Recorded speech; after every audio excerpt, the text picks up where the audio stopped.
সুন্দরবনের একটি গ্রাম কুমিরমারি।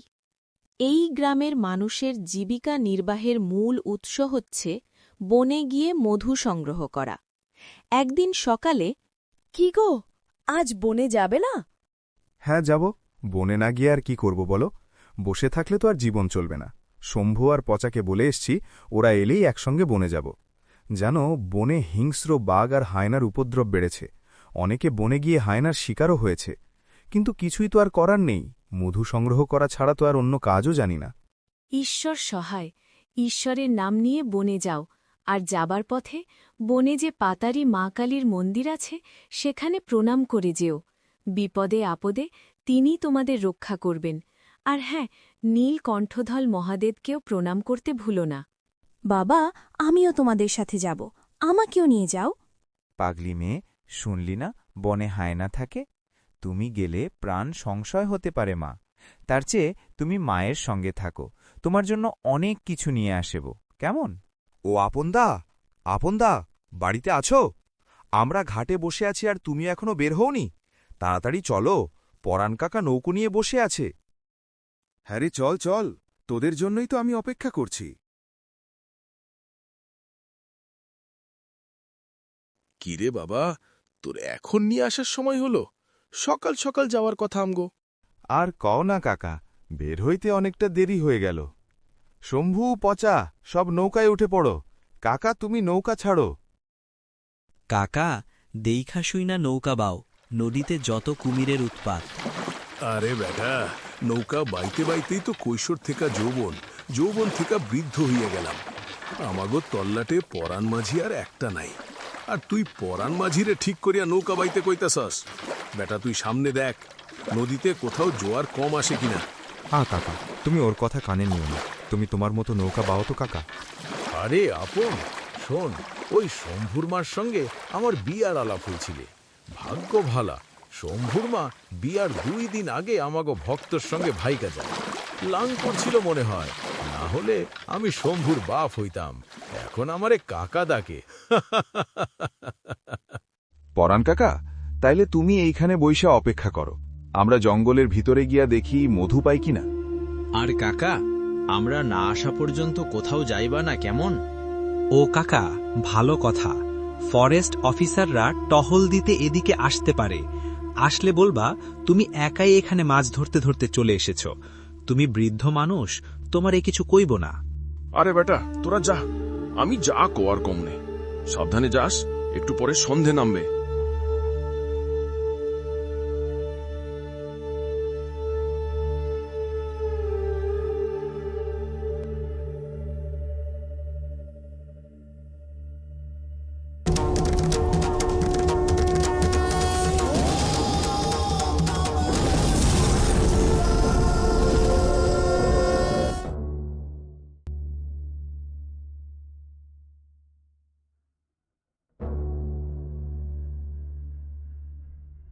শম্ভু, পচা, ওই দেখ কত বড় একটা মৌমাছির চাক।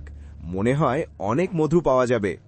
সত্যিই তো দাদা, এত বড় মধুর চাক আগে তো কখনো দেখিনি। আরে দাদা, দেখো নিচে ওটা কিসের কঙ্কালের মাথা পড়ে আছে। আর এখানকার পরিবেশ কেমন ভয়ানক। দাদা চলো এখান থেকে চলে যাই, সামনে গেলে হয়তো আমরা আরো মধুর চাক পাবো। জায়গাটা আমার ঠিক মনে হচ্ছে না। আরে থাম তুই, এত ভীতু হলে চলে? শম্ভু, তুই গিয়ে মধুগুলো পেরে নিয়ে আয়।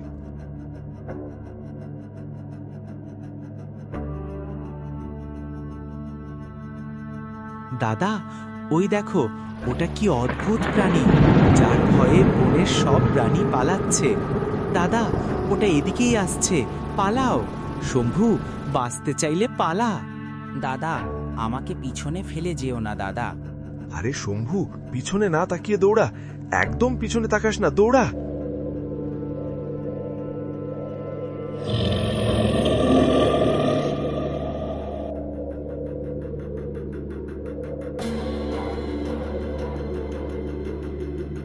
পচা, দ্রুত গাছে উঠে পড়।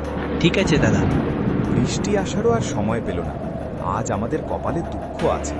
তোর বৌদি বারবার ভোলানাদার পাতারি দেবীকে প্রণাম করে আসতে বলেছিলেন।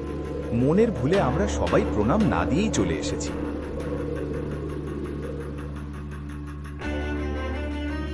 শম্ভু, গাছে উঠে আয়। শম্ভু, দেরি করিস না। দাদা, আমাকে বাঁচাও দাদা, আমাকে হায়না মেরে ফেললো দাদা, বাঁচাও।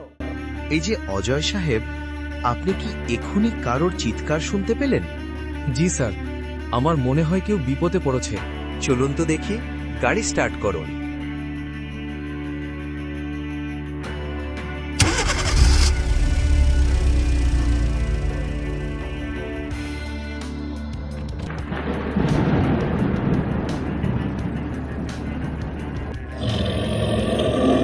ওরে বাপরে স্যার, এটা তো সেই হায়রাটা যেটাকে বহু বছর আগে বন্দি করে রাখা হয়েছিল।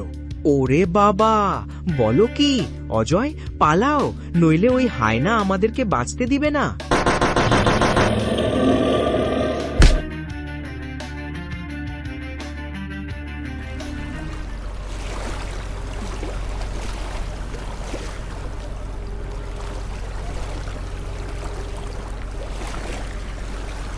কি হে বুড়ো, এখানে এসেছিস কিসের মতলবে?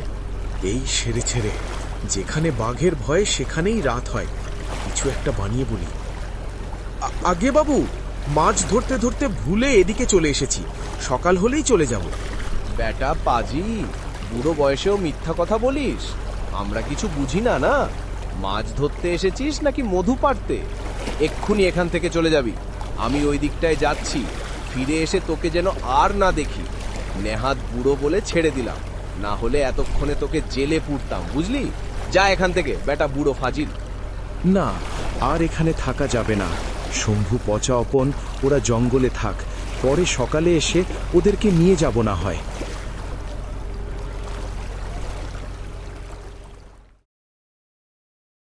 পচা, সকাল হয়ে গেছে, চল পরাণ কাকাকে নিয়ে বাড়ি ফিরে যাই।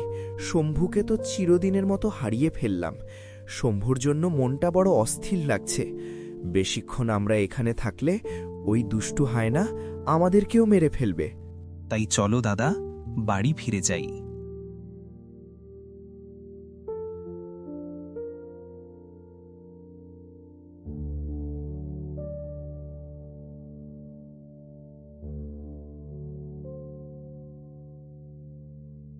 এ কি, পরাণ কাকাকেও তো দেখতে পারছি না, মনে হয় চলে গেছে।